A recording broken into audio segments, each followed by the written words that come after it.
The story you tell yourself is real. Pause for a moment and let that sentence settle in you, not as poetry, not as a clever idea. Let it land as law. The story you are telling yourself right now about who you are, what you are worth, what you can become, what life has given you, and what life has denied you, is not merely a reflection of reality. It is the very force shaping what you call reality. You are not simply observing your life, you are constructing it. Every word you silently speak to yourself, every judgment you repeat, every assumption you entertain in the privacy of your own mind is laying the foundation of your experience. The world is not arguing with your inner speech. The world is answering it. This is not philosophy. This is the mechanics of consciousness. This is the law Neville Goddard taught so clearly. Consciousness is the only reality, and the world you see is its projection. So if you have found yourself here, perhaps it is because some deeper part of you has begun to suspect that the old story is not the one you wish to live anymore. That is not a weakness. That is awakening. Because the instant you realize you have been authoring your life, you also realize you can write differently. Most people do not think of themselves as having a story. They think they are simply who they are, shaped by the past, formed by circumstances, limited by what others said, and defined by what happened to them. But Neville taught something far more radical. Your identity is not fixed. It is not carved into stone by birth, history, or failure. It is a habit of thought. It is a state you have occupied so long that it began to feel natural. And because you assumed it, the outer world made it visible. But here is the turning point. You can assume differently. You can tell a new story. And when you do it deliberately, faithfully, and persistently, your whole experience begins to reorganize itself around that new assumption. Welcome. If this is your first time here, then know that this channel is devoted to the teachings of Neville Goddard, one of the most profound mystics and practical teachers of the inner life. We are not here to admire these ideas from a distance. We are here to use them. Tonight, today, right now, in this message, we are going to identify the story you have been telling yourself about who you are. We are going to look at it clearly, without shame, without confusion, and without self-deception. And then we are going to do something powerful. We are going to replace it, not vaguely, not someday, not when life gets easier, right now in consciousness. I will show you how to do it, how to sustain it, and what to say to yourself so that the new story begins to live in you. By the end, you will not only understand that the story you tell yourself is real, you will know how to become the author of a new one. So settle in. This is not information to admire and forget. This is a threshold. Let us begin with the question that changes everything. What is the story of me that is currently playing in my mind? Most people, if asked to describe themselves, will give a title, a role, or a list of circumstances. They will say, I am a teacher. I am someone who struggles with money. I am unlucky in love. I am not very confident. I always fall behind. But that is not the deeper question. I am asking you to listen to the silent voice beneath all your waking thoughts. Because you are always speaking to yourself. Always. You are narrating your life as it unfolds. You are interpreting every event, every delay, every compliment, every rejection, every silence, and you are weaving it into a familiar tale about who you are and what your life means. That story has themes, it has repetition, it has rhythm, it has power. And it has power because you believe it. Neville said time and again that your inner conversations are the cause of the circumstances of your life. Not your wishes, not your hopes, not your dreams in the abstract, your inner conversations. What you tell yourself when no one is listening. What you assume about yourself when you wake up, when you look in the mirror, when you think about tomorrow, when you remember the past. That assumption is the seed. The world you live in is the harvest. If you repeatedly tell yourself, even quietly, even unconsciously, I am not enough, I never get what I want, good things happen to other people, I am too late, I always fail, then that becomes the identity you wear, and life, faithful as it is, will continue to mirror it back to you. not because it is true in some absolute sense, but because consciousness creates reality. You are the operant power. What you assume, you become. So I want you to do something. Sit quietly for a few minutes and listen to the background commentary in your mind, not the obvious thoughts about errands, tasks, or conversations. I mean the deeper stream, the quiet voice that defines you. It may sound like this: I never get what I want. I am not the kind of person who succeeds easily. I am always behind. People don't take me seriously. I'm not attractive enough. I'm not talented enough. I do my best, but it never changes anything. I hope for the best, but I expect disappointment. Do you hear it? That constant, subtle narration is the story, and it is not passive. It is not innocent. It is a command.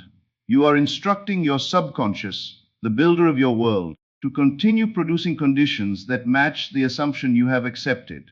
You are saying, "This is who I am." And your deeper mind replies, "So be it." Neville often told stories of people who came to him in distress. They had tried everything. They had affirmed, visualized, prayed, and hoped, yet their lives still reflected the same old patterns. Then Neville would ask a question that cut through everything. What do you say to yourself about yourself? At first, they did not understand. But he pressed further. When something goes wrong, what do you tell yourself? When you imagine your future, who do you see yourself being? What role are you playing in your own imagination? And slowly, the truth would surface. Beneath all their effort, they had been living from a story of limitation. They had been saying silently, repeatedly, "I am the kind of person who struggles. I am not meant to have ease. I am always on the outside looking in." And no matter how much they tried to overlay that with positive thinking, the deeper story remained intact. It was the foundation, and you cannot build a new life on an old cracked foundation. The work begins there. You must identify the story, then you must tell a new one. This is the part most people miss. They try to add desire on top of an unchanged self-concept. They try to imagine wealth while still feeling poor. They try to imagine love while still believing they are unlovable. They try to imagine success while secretly identifying as a failure. And then they wonder why it collapses. It collapses because the subconscious remains loyal to the dominant assumption. If your dominant assumption is "I am lacking," then a few minutes of imagination before sleep cannot compete with the other 23 hours of self-talk that contradict it. The story you repeat most is the story that wins. So the work is not to imagine a new circumstance while remaining the same person. The work is to imagine yourself as a different person, to change the story of me. Now, perhaps you are thinking, "But my story is based on facts. I do not have money. I am alone. I have failed before." And I tell you gently, those are not facts. They are conclusions. They are interpretations of past conditions. They are not final. They are not commandments. They are not eternal unless you continue to assume them into your present. Neville taught that the past does not create the present. Consciousness creates the present, and consciousness is always now. You are not the sum total of what has happened to you. You are the sum total of what you are assuming right now. An assumption, though false when first assumed, if persisted in, will harden into fact. That works in both directions. You have been assuming limitation, and it has hardened into your life. Now you will assume something different, and that too will harden into fact. The mechanism is neutral. It does not care what story you tell. It only responds to the conviction behind it. Let me give you an example. Neville once spoke of a man who had been unemployed for months. He was skilled, qualified, and willing, but every opportunity seemed to evaporate. After repeated rejection, he began to tell himself, "I cannot get a job. No one wants me. I am unhireable." And of course, every new rejection seemed to prove the story. He came to Neville not asking for a technical loan, but asking why life was against him. Neville's answer was simple. Life is not against you. You are against yourself. You are telling yourself a story of rejection, and the world is faithfully agreeing. The man objected. He said, "But I have been rejected. I am only describing reality." Neville replied, "You are not describing reality. You are creating it. Reality is not what happened. Reality is what you are assuming now." So the man began to tell a different story. He stopped saying, "I cannot get a job." He stopped replaying the rejections. He began, silently and persistently, to say, "I am employed. I am wanted. I am valued." He did not wait for evidence. He did not wait for the phone to ring. He assumed the new story first. He lived in it inwardly. He imagined the feeling of having a job. He imagined telling his wife, "I got it." He imagined the handshake, the congratulations, the relief. He did this not once, but repeatedly until it felt natural. And within 2 weeks, an offer came. Not because he got lucky, because he changed the story he was telling himself about who he was. He stopped being the man who could not get hired. He became the man who was in demand. And the world, as it always does, rearranged itself to match the new assumption. This is the principle. You are not a victim of your story. You are the author of it. But most people do not realize they are authoring anything. They think life is happening to them. They think they are reporting on their circumstances, when in truth they are scripting them. Every time you say, "I am not good at this, I always mess things up, I never have enough, this is just how I am," you are writing another line in the script. And your subconscious, which Neville called the servant, takes the line and makes it real. It does not resist. It does not debate. It simply creates the outward condition that corresponds to the inner speech. So if you want a different life, do not begin with your circumstances. Begin with your inner conversation. Begin with the story you tell yourself about who you are. Now let us go deeper. How do you replace the old story in practice? Not in theory, in practice. Not tomorrow. Tonight. Not in some ideal future when you feel more ready. In the quiet moments between waking and sleeping. In the pauses of the day. In the unseen chamber of your own mind. This is where the teaching becomes living power. Neville did not teach vague optimism. He taught precise assumption. He taught deliberate self-conversation. He taught the intentional occupation of a new state until it becomes dominant. So let me show you how to do it. First, decide what the new story is. Not what you want to have, not what you hope will happen, but who you are now. Because this is the key. We are not trying to get something. We are becoming someone.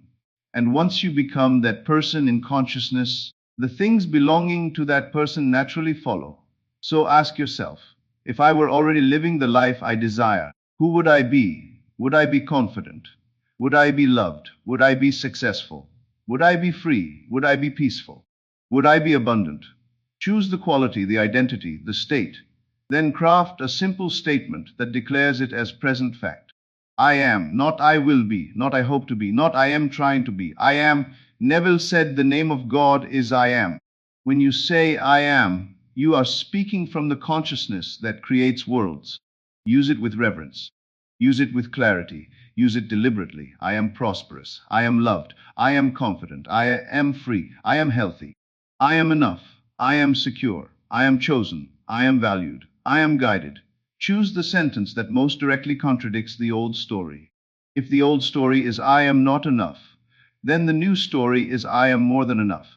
If the old story is I always struggle, then the new story is my life unfolds with ease.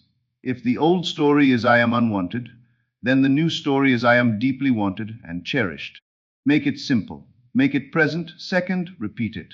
Not once, not casually, not only when you feel inspired.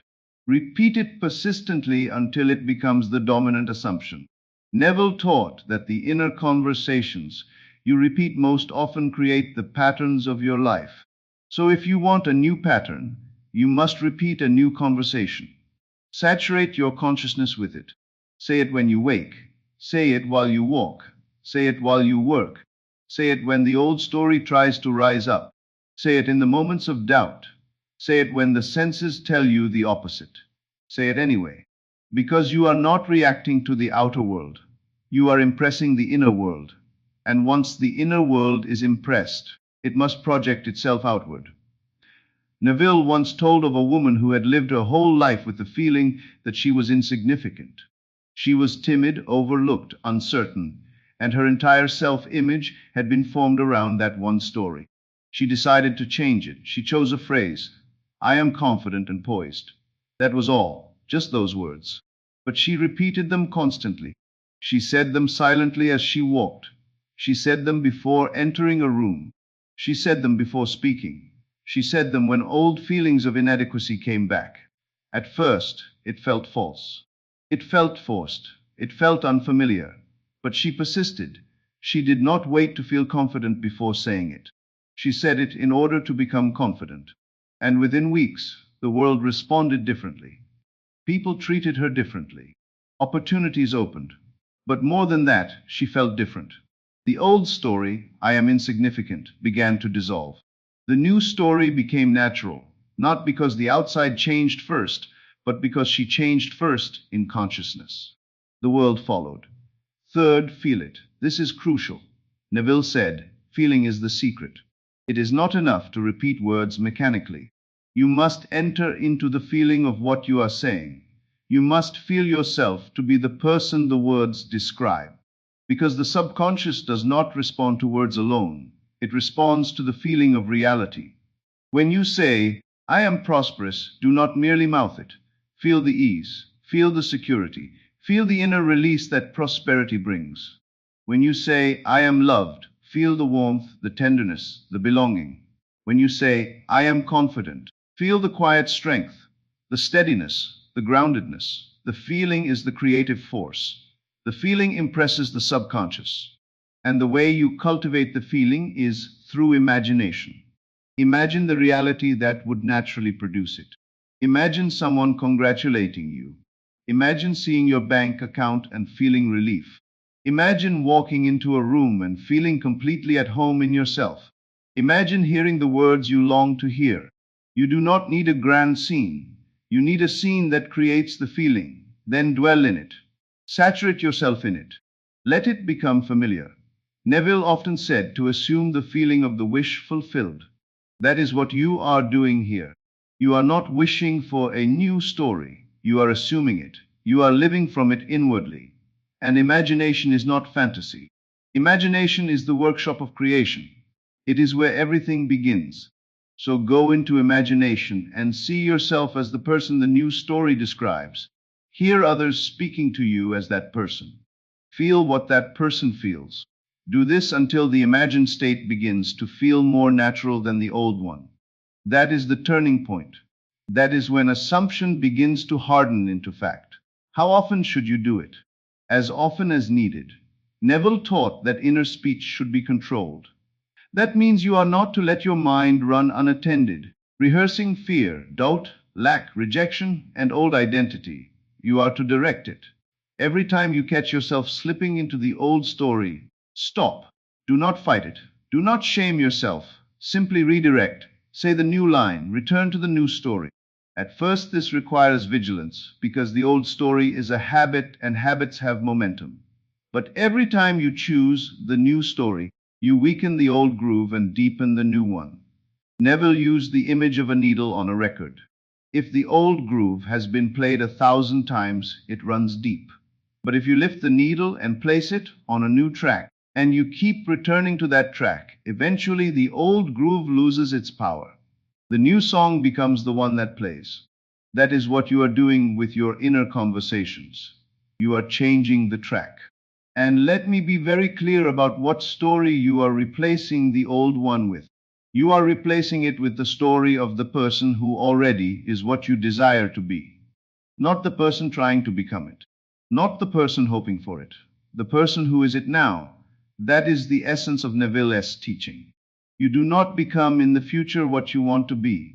You assume now that you are it, and the future unfolds to match. So if you desire wealth, do not say, I will be wealthy. Say, I am wealthy.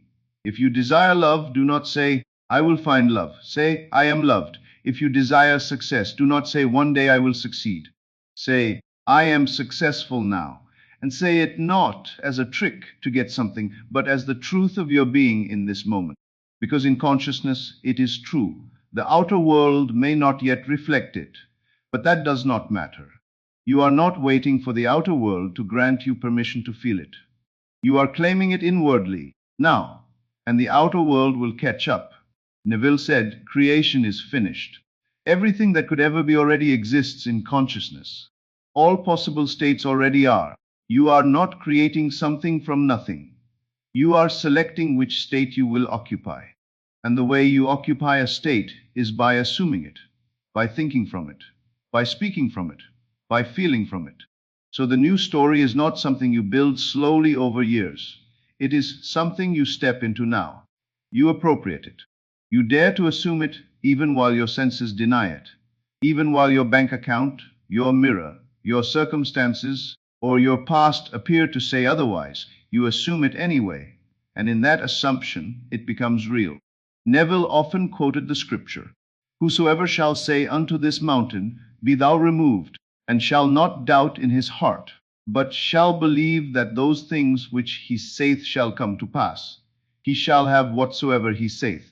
The mountain is the obstacle, the old story, the apparent fact that contradicts your desire, and you speak to it, not in fear, not in begging, not in pleading. You command it by assuming it is already gone. You tell yourself a different story. And if you do not doubt in your heart, if you persist in the assumption, the mountain moves. The old story dissolves. The new story becomes lived reality. This is not metaphor. This is the mechanics of consciousness. Let me give you an example from Neville's own life. He told the story many times of how he desired to leave Barbados and come to America. He was young, he had no money, no connections, no visible means, but he wanted it intensely. Instead of dwelling on lack, instead of telling himself, I am stuck, I cannot afford it, there is no way, he began to assume a different story. He imagined himself in New York. He felt the reality of it. He saw himself there. He heard the sounds. He felt the pavement under his feet. He did not imagine the journey. He imagined the end. He imagined the wish fulfilled.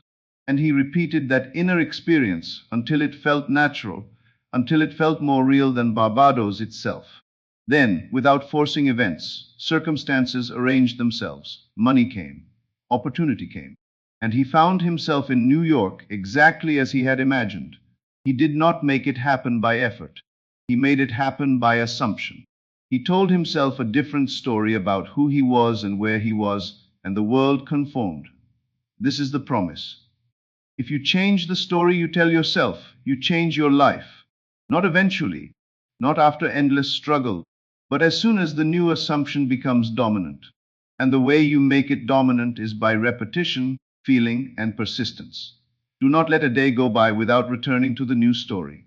Do not let an hour pass, if possible, without redirecting your inner conversation back to your chosen assumption. This is not a burden. This is a liberation. Because you are finally taking responsibility for the one thing you truly control, your own consciousness. You are stepping into your power as the creator of your experience. And once you see this power work, even once, you will never again be satisfied with passivity. You will never again accept circumstances as final. You will know that the inner world comes first. Now let us make this even more practical. Here is what you do tonight. Neville taught many techniques, but the one most directly connected to changing your self-concept is inner talking in the state akin to sleep. So as you lie down, relax your body. Let yourself become drowsy. You do not need to force sleep. You only need to enter that threshold between waking and sleep, where the mind becomes soft and receptive. Neville called this the state akin to sleep, and he said it is one of the most creative states available to you. In this state, the conscious mind grows quiet, resistance weakens, the subconscious becomes receptive. Then bring to mind your new story, your chosen statement. I am loved. I am prosperous. I am confident. I am whole. Whatever you have chosen, repeat it silently, gently, as though you are speaking it into the soil of your own being. Do not strain, do not push. Just let it flow through you. I am loved. I am loved. And, as you repeat it, allow yourself to feel it. Imagine a brief scene that implies it is true. Perhaps someone looking at you with affection. Perhaps hearing congratulatory words. Perhaps seeing yourself move through life with ease and dignity. You do not need to build an elaborate movie. You only need enough to generate the feeling. Then loop the feeling. Loop the phrase. Loop the scene until it becomes natural, until it feels more real than the bed beneath you. That is how you fall asleep in the new story. Why is this so powerful? Because the last feeling before sleep is carried into the subconscious, and the subconscious continues its work throughout the night. Neville said never to go to sleep in discouragement or defeat, never to sleep in the old story. Instead, sleep in the feeling of the wish fulfilled. Go to sleep as the person you are becoming, or better still, as the person you already are in consciousness. And when you wake, begin again. Do this every night. Make it a practice. Each night, you are no longer the person struggling with the old story. You are the person who has already assumed the new state. You are planting the seed. Night by night, the assumption hardens into fact. This is not wishful thinking. This is the deliberate use of the creative power of consciousness. This is what Neville meant when he said, remain faithful to the assumption. Faithful does not mean hopeful. Faithful means loyal. It means you do not abandon the new story because the day looked difficult. You return to it again and again. You remain with it until it becomes your natural dwelling place. During the day, practice the same discipline. Notice the old story when it appears. Do not fight it. Do not dramatize it. Do not become it. Simply replace it. If you catch yourself thinking, I am not good enough, stop and say, I am more than enough. If you catch yourself thinking, nothing ever works out for me, stop and say, everything is always working out for me. If you catch yourself thinking, I am always behind, stop and say, I am divinely guided and I am right on time. Do this gently but firmly. You are not battling your thoughts. You are training your mind to live from a new assumption. And the more you do it, the more natural it becomes. Eventually, the new story is no longer something you must force. It is simply who you are. The assumption has become identity. And when assumption becomes identity, manifestation is inevitable. There is an exercise Neville gave that beautifully proves this principle. He called it the ladder exercise. He told students to imagine climbing a ladder at night before sleep. See it, feel it, climb it rung by rung until it feels real. Then, during the day, they were to insist, I will not climb a ladder. The point was not the ladder. The point was to demonstrate that what you assume in imagination, when felt and sustained, must externalize, even if your conscious mind argues otherwise. And invariably, within days, circumstances would arise that required them to climb a ladder. A friend would ask them to reach something. A task would require it. Some event would place them in direct contact with the thing they had imagined. That is the law. The imaginal act done with feeling in the state akin to sleep is more powerful than waking doubt. So if you can imagine yourself being the person your new story describes, and if you can do it with feeling and persistence, the outer world must conform. It has no choice. Consciousness is the only reality. Let me leave you with one more example, one that reveals the totality of this principle. Neville spoke of a man who had been sick for years. The doctors had no answer. The man had resigned himself to his condition. His story was simple and tragic. I am sick. I will always be sick. That was his identity. And because he lived it every day, it felt undeniable. The pain was real. The limitation was real. His body, his conversations, his habits, all reinforced the same identity. Every morning he woke up and checked his symptoms. Every conversation became another confirmation of the story. He had accepted sickness as fact. But Neville constantly taught that what you accept as fact hardens into your objective reality. The man was not trapped by his body. He was trapped by his assumption. Then he heard the teaching, and something in him shifted. He realized that his constant narration of illness was keeping it alive. He saw, perhaps for the first time, that he had been authoring his suffering. Not in a blaming way, but in a creative way. And if his assumption of sickness had hardened into fact, then an assumption of health could also harden into fact. The law is impartial. It does not judge the seed. It only grows it. So he decided to change the story. He stopped calling himself sick. He stopped rehearsing symptoms. He stopped feeding the old identity. This was not easy. The senses still testified to illness. Pain still appeared. Doubt still whispered. But he understood that if he wanted a new outer world, he had to change the inner one first. He had to assume health before it appeared. He had to inhabit the state of wholeness in imagination. He chose a simple phrase: I am perfectly healthy. Or perhaps, I am whole. The words mattered less than the feeling behind them.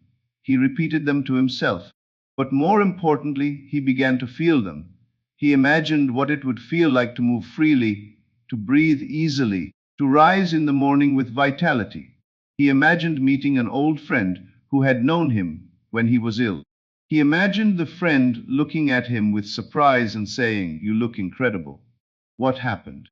And he imagined himself answering, "I have never felt better in my life." He took this scene into the state akin to sleep. Every night as he lay in bed, he did not dwell on pain or diagnosis. He closed his eyes, relaxed his body, and entered that receptive state. Then he played the scene. He felt the handshake. He saw the expression of amazement. He heard the words. He tasted the relief and joy of being well. He looped the scene over and over until it felt more real than the bed beneath him.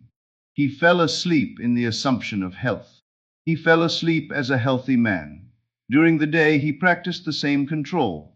When symptoms appeared, he did not worship them. When doubt arose, he did not submit to it. He regarded the old sensations as fading echoes of an old recording. He returned his attention to the new story. He remained faithful. The process was not instant. Neville never pretended persistence was optional. He always insisted on persistence. An assumption, though false, if persisted in, will harden into fact. That is the key. You must dwell in the new state long enough for it to become natural.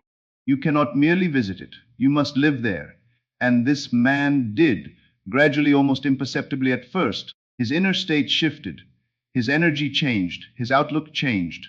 Then his body began to mirror the new reality. The symptoms faded. The sickness disappeared.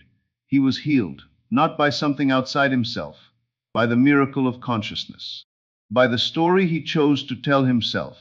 He stopped being the man who was sick. He became the man who was well. And his body, which is nothing more than consciousness made visible, conformed to the new identity. That is the power you have. That is the power you are using right now, in this very moment. With every thought, every assumption, every silent word you speak within yourself, you are the author of your story. You are the creator of your reality. And if you do not like the story you have been living, then write a new one. Start today. Start tonight. Start in the next quiet moment you have. Listen to the inner conversation. Identify the old story. Then deliberately and persistently replace it. Say it. Feel it. Sleep in it. Live from it. Do not wait for evidence. Do not wait for permission. Do not wait for the world to change first. You change first in consciousness, and the world will follow. The story you tell yourself is real, not metaphorically, not someday. Real now. Real in the only place reality is ever formed, consciousness. So if you desire a different life, tell yourself a different story. Tell it with conviction. Tell it with feeling. Tell it until it feels more real than the evidence before your eyes. And then watch as the evidence begins to rearrange itself. This is not magic. This is creation. And you are the one holding the pen. So go now into your day or into your night with this understanding. You are not a character trapped in someone else's script. You are the author of your own. And the story you repeat in the silence of your own mind will become the life you live. Make it a worthy one. Make it a true one.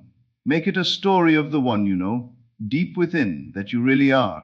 The one who is confident, the one who is loved, the one who is abundant, the one who is free. That person is not far away. That person is not a future possibility. That person is your present assumption. Assume it now. Live from it now. And the world will conspire to prove you right. The story you tell yourself is real. Now you know what that means. Now you know what to do. Go and live it. This is Neville Lectures. I'll see you again in the next video.